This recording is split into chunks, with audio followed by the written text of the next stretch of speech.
महाराष्ट्र राज्य पत्रकार संघटनेच्या वतीने संगमनेर तालुक्यातील पत्रकार बांधवांना दीपावलीच्या निमित्ताने किराणा माल व मिठाईचे वाटप करण्यात आले। महाराष्ट्र राज्याचे प्रदेशाध्यक्ष वसंतराव मुंडे यांच्या संकल्पनेतून व राज्याचे सरचिटणीस डॉक्टर विश्वासराव आरोटे यांच्या मार्गदर्शनाखाली संगमनेर तालुक्यातील पत्रकारांना दिवाळीनिमित्त किराणा माल व इतर साहित्याचे वाटप प्रदेश सरचिटणीस डॉक्टर विश्वासराव आरोटे व जिल्हाध्यक्ष सोमनाथ काळे यांच्या हस्ते किराणा साहित्याचे वाटप करण्यात आले। महाराष्ट्र राज्य पत्रकार संघटनेच्या वतीने दरवर्षी सर्व सभासदांना दीपावलीनिमित्त ग्रामीण व शहरी भागातील पत्रकारांची दिवाळी गोड व्हावी यासाठी किराणा साहित्य व मिठाईचे वाटप संघटनेच्या वतीने करण्यात येते। महाराष्ट्र राज्याचे सरचिटणीस डॉक्टर विश्वासराव आरोटे यांच्या हस्ते सर्व पत्रकारांना किराणा साहित्य व मिठाईचे वाटप करून पत्रकारांची दिवाळी गोड करण्यात आली आहे। या प्रसंगी पत्रकारांना मार्गदर्शन करताना डॉक्टर आरोटे यांनी येणाऱ्या कालखंडामधील पत्रकाराचे आव्हान लक्षात घेता तालुक्यातील लोकप्रतिनिधींना पत्रकारांच्या समस्यांसाठी व मागण्यांसाठी येणाऱ्या विधानसभेच्या निवडणुकीमध्ये जो पक्ष पत्रकारांची बाजू विधानसभेत मांडेल व पत्रकारांच्या प्रश्नासाठी बाजू लावून धरेल त्यांच्याच बाजूने यापुढील काळात पत्रकार उभे राहतील असं हे पत्र स्थानिक लोकप्रतिनिधींना द्यावे।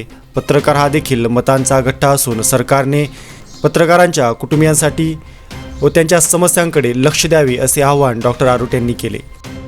जिल्ह्यामध्ये आणि राज्यामध्ये आम्ही राज्य पत्रकार संघाच्या वतीने या संघाचे प्रदेशाध्यक्ष वसंतराव मुंडे, राज्य संघटक संजयजी भोकरे यांच्या संकल्पनेतून सर्व ग्रामीण भागातील पत्रकारांसाठी देखील आपण दीपावली गोड केली पाहिजे म्हणून आज संगमनेरच्या या ठिकाणी आपण सर्व पत्रकारांना संघाच्या वतीने मिठाई आणि साखरेचं वाटप करण्यात आलेलं आहे। खरं तर ग्रामीण भागातील पत्रकारांच्या अनेक समस्या आहेत। या समस्या शासन दरबारी मांडण्यासाठी आपण मागील महिन्यातच 2 महिन्यापूर्वी दीक्षाभूमी ते मंत्रालय ही 6000 किलोमीटरची संवाद यात्रा काढली आणि राज्य सरकारकडे 24 मागण्यांसाठी आपण मागणी केली। केंद्र व राज्य सरकारकडे आपल्या पत्रकारांच्या ज्या मागण्या आहेत त्या एकच आहेत, म्हणून 24 मागण्यांपैकी या राज्य सरकारने शेवटच्या क्षणी का होईना वृत्तपत्र विक्रेते आणि पत्रकारांचं महामंडळ स्थापन करण्याचा निर्णय घेतला। खरं तर महामंडळ स्थापन झाल्यानंतर या 2 घटकांना अतिशय महत्त्वाची गरज होती, ती शासनाने ओळखली जरी असेल तरी या महामंडळामध्ये ग्रामीण भागामध्ये ज्या पत्रकारांनी 10 वर्ष पत्रकारिता केली असेल, जे वृत्तपत्र विक्रेते अनेक वर्षांपासून वर्तमानपत्र विकतात, त्यांना देखील उभे राहण्यासाठी ह्या महामंडळामुळे मोठा फायदा होईल। मला तर या ठिकाणी मला एकच सांगायचं आहे, हे महामंडळ कोणामुळे मिळालं यापेक्षा ते मिळालं हे अतिशय महत्त्वाचं आहे। संघटना कोणत्याही असो, मात्र ते पत्रकारांसाठी लढणारे आहेत, या सर्वांचं ते श्रेय आहे।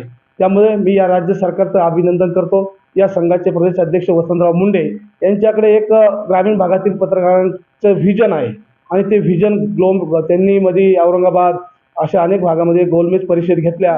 वृत्तपत्र विक्रेते असेल, संपादक असेल, वृत्तपत्रामध्ये प्रिंट मीडियामध्ये काम करणारे असेल, मस्टरीमध्ये काम करणारे मजूर असेल, या सर्वांचा त्यांनी एक डाटा तयार केला आणि तो डाटा तयार केल्यानंतर त्यांनी तो राज्य सरकारकडे दिला आणि त्या राज्य सरकारमध्ये नेमकी ह्या पत्रकारांसाठी कसं केलं पाहिजे मध्ये त्यांनी एक संकल्पना मांडली होती का आयकरमध्ये फक्त 5000ची सूट द्यावी आणि प्रत्येक ग्रामपंचायतमध्ये ज्यावेळेस आराखडा तयार केला जातो त्यामध्ये वर्तमानपत्र हे प्रत्येक ग्रामपंचायतीने विकत घेतलं पाहिजे, त्यासाठी 10,000 रुपयांची तरतूद केली पाहिजे, ही आमची मागणी होती। अशा 24 मागण्या आहेत।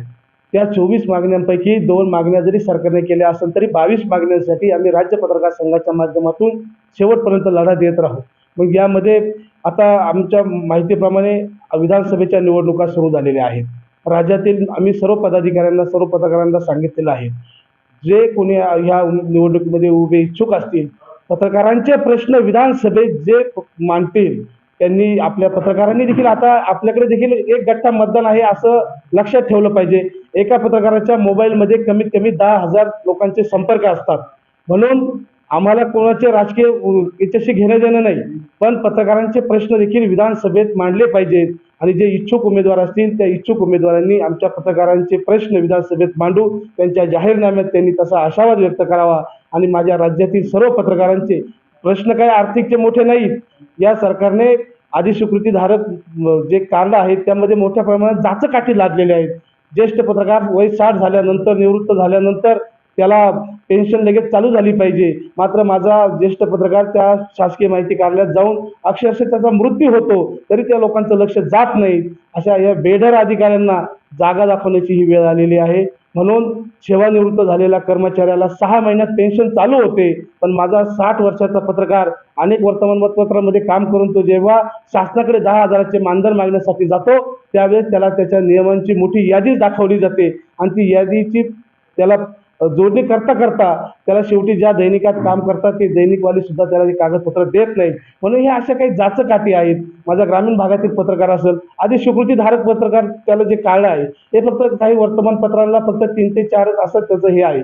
त्यासाठी स्वतंत्र व्यवसायी पत्रकार असेल, मुक्त पत्रकार असेल आणि ज्या पत्रकारांनी 20 वर्ष पत्रकारितेमध्ये आपलं आयुष्य दिलेलं आहे, अशा पत्रकारांची देखील आता शासनाने नोंद घेतली पाहिजे. मग शासनाचं म्हणणं असं येतं का ज्या दैनिकामध्ये कंटिन्यू 20 वर्ष पत्रकारिता त्यांनी एकाच दैनिकात केलेली असावी, हे चुकीचं आहे. अनेक कंपनीमध्ये एखादा मुलगा कामाला आला, दुसरीकडे पॅकेज वाढलं तर तो तिकडे जात असतो.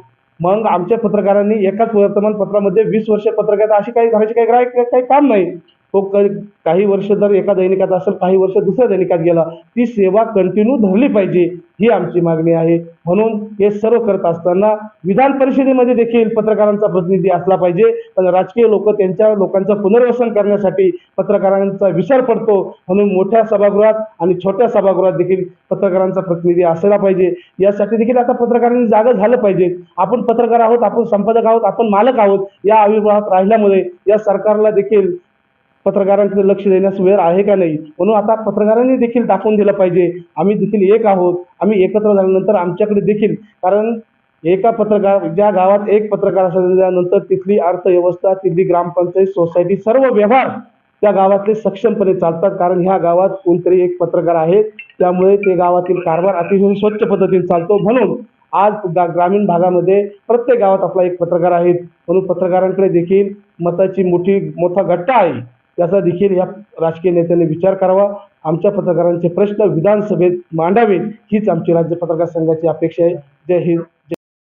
याप्रसंगी तालुकाध्यक्ष संजय गोपाळे, उपाध्यक्ष स्वानंद चत्तर, अमोल मतकर, ज्येष्ठ पत्रकार गोरक्षनाथ मदने, सदस्य संजय आहिरे, बाळासाहेब गडाख, भारत पडवळ, संजय साबळे, संदीप थोरात, भारत रेघाटे, आनंदा जोंधळे, सुखदेव गाडेकर, गोरक्ष नेहे, सचिन जत्रे, नितीन कोकणे, दत्ता घोलप, रमजान शेख, वैभव ताजने, नामदेव बागडे, अजित गुंजाळ, नवनाथ गाडेकर, सुभाष भालेराव, विकास वाहवळ व सतीश आहेर आणि इतर सदस्य मोठ्या संख्येने उपस्थित होते. कार्यक्रमाचे सूत्रसंचालन व आभार सी न्यूज मराठी वृत्तवाहिनीचे संचालक बाळासाहेब गडाख यांनी केले. गावकरी न्यूजसाठी संजय गोपाळे, संगमनेर.